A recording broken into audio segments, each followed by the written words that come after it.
একেবারে অভিনব দুয়ারে সরকারের নজির স্থাপন হলো জলপাইগুড়ি সদর ব্লকের বোয়ালমারি নন্দনপুর গ্রাম পঞ্চায়েতের বাহিরচরে। চারিদিকে তিস্তা নদীর জলে বেষ্টিত এই এলাকায় এই প্রথম আজ দুয়ারে সরকারের গোটা টিম সুসজ্জিত ট্যাবলো নৌকায় করে নিয়ে পাড়ি দিল এলাকায়। দুয়ারে সরকারের এই দলে নিজে উপস্থিত থেকে তদারকি করতে দেখা গেল স্বয়ং সদর সমষ্টি উন্নয়ন আধিকারিক মিহির কর্মকারকে। মোট 37টি প্রকল্প নিয়ে এই প্রথম বাহিরচরে আয়োজিত হলো দুয়ারে সরকার কর্মসূচি। উল্লেখ্য, এই এলাকার বাসিন্দারা মূলত কৃষিজীবী। এই গ্রাম পঞ্চায়েত এলাকায় অন্যান্য সময় দুয়ারে সরকারের ক্যাম্পে নদী পার হয়ে বাসিন্দারা অংশগ্রহণ করতেন। নদী পারাপারের একমাত্র ভরসা নৌকো। স্বাভাবিকভাবে আসা যাওয়া করতে তাদের অনেকটা সময় অতিবাহিত হতো। তবে এদিন তাদের এলাকাতেই পৌঁছে যায় দুয়ারে সরকারের গোটা টিম।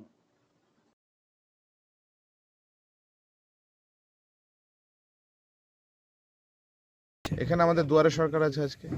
বলছে মূলত কি কি পরিষেবা পাওয়া হবে এখানে? এখানে তো 37টা পরিষেবা আছে টোটাল। লক্ষ্মীর ভাণ্ডার থেকে শুরু করে কন্যাশ্রী, তারপরে এগ্রিকালচারের কেসিসি। বলছিলাম সব ধরনের পরিষেবা দেওয়া কি সম্ভব হবে মূলত এখানে? হ্যাঁ, এখানে আমরা সব ধরনের পরিষেবা দেওয়ারই চেষ্টা করছি।